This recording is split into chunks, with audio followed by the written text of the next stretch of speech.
A few weeks ago, my wife Sarah and I took our daughter Parker to my mother and father-in-law's house for Easter dinner. And when we walked in the kitchen, Sarah noticed on the counter there's three cake pans sitting side by side on the counter. And she said, "Oh, what did you make?" And right about the time she said that, she and Sharon, my mother-in-law, both at the same time noticed that the timer on the oven was counting down as if she had put the cakes in the oven when she really hadn't. Well, they had a good laugh about that. It turns out that Sharon had been up nearly all night long for an emergency with her work, so she was utterly exhausted. And the cakes turned out to be really good, by the way. Excellent. This was somewhat a humorous event, but imagine if your mechanic who was fixing your brakes when you hadn't slept all night, or if you're a surgeon who was about to do surgery on you, was working after 40 hours straight with no sleep and living on caffeine, or if you were simply making a decision about whether you should turn into oncoming traffic or not after having been up all night with a sick baby. Working full-time while maintaining a full-time status as a student and trying to be a good husband and father while also serving the church has resulted in a lot of sleep deprivation, and I have personally experienced some of its negative side effects. Sleep deprivation can be more serious than simply feeling drowsy or sleepy during the day. It can have significant consequences for everyday life. Our ability to think clearly, to make decisions, and even our health can be negatively affected by a lack of sleep. So today I'd like to give you some information about the following: the definition of sleep, the effects of sleep deprivation on the body and on the brain, and ways to help prevent sleep deprivation. According to Merriam-Webster's Collegiate Dictionary, sleep is defined as the natural periodic suspension of consciousness during which the powers of the body are restored. In other words, it's the time when we can finally shut down and rejuvenate our bodies and our minds. And scientists have found that without this temporary suspension of consciousness, the natural repairs and rejuvenation and restoration that our minds and bodies need can't take place, leaving in its wake a series of surprising effects.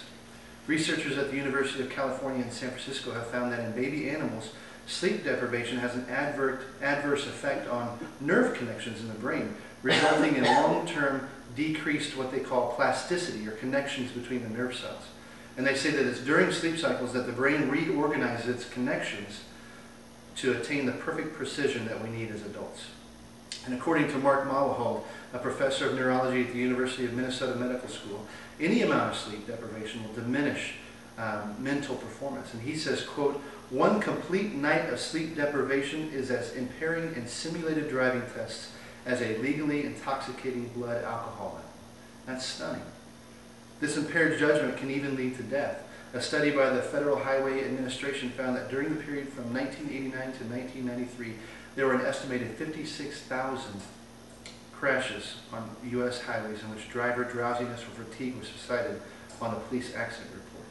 And they reported that during the same 5-year period, that drowsiness or fatigue was cited as a factor in an annual average of 1,357 fatal crashes, resulting in 1,544 fatalities. That's 1,544 deaths from poor sleep every year. And that's a lot of devastated families. Dr. Eve Van Couter, a PhD from University of Chicago, found that metabolic and endocrine changes resulting from a significant lack of sleep mimic many of the hallmarks of aging. She said that we suspect that chronic sleep loss may not only hasten the onset, but could also increase the severity of age-related ailments such as diabetes, hypertension, obesity, and memory loss. And she says that people who do not get enough sleep regularly can become less sensitive to insulin, increasing the risk for diabetes and high blood pressure, both serious threats to the brain. So what do? How do we avoid some of the harmful, potentially devastating effects of sleep deprivation? And the answer, while simple, is not always easy, and that's simply this: to sleep more. But how? The Villanova School of Nursing has compiled a list of tips to help you sleep, thus helping to prevent sleep deprivation, built on 4 basic concepts. And these are things that we all intuitively know, but it's difficult to always put into practice. Number 1, relaxation. Find a comfortable position in a room with no distractions, preferably dimly lit. Try to avoid stimulating television shows just before bed. Concentrate on relaxing all of your muscles, starting with your toes and working all the way up your feet, continuing toward your head, and become aware of your breathing pattern. Think about, with your eyes closed, think about your breathing pattern and take note of it while breathing slowly. And probably most importantly, don't worry if the relaxation technique doesn't work. One of my biggest problems while laying in bed trying to sleep is I get frustrated that I can't go to sleep, and that's counterproductive. So just try to enjoy laying there quietly and enjoy the peace and quiet. Diet. Avoid eating large meals right before bed, especially ones in high-fat food. Avoid drinking large amounts of fluids and go to the bathroom right before bed, obviously. Avoid caffeine and alcohol. Obviously, consuming caffeine before going to bed makes it hard to fall asleep. And both caffeine and alcohol are diuretics, and so you're more likely to have to get up and go to the bathroom through the night. And exercise, finally. Develop a regular, healthy exercise regimen, and that's crucial to helping develop a regular, healthy sleep pattern. Try to exercise early in the day to promote sleep at night. So I encourage you to take action to try to avoid sleep deprivation. Eat well, exercise, relax. The benefits will be great. But if none of these actions seem to help, I encourage you to talk to your doctor about ways to get more sleep. They may be able to help.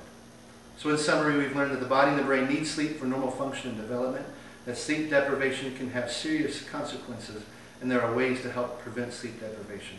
So to avoid it, I challenge you to take control of the variables that you can do to do all that you can to get a good night's rest. Thank you very much.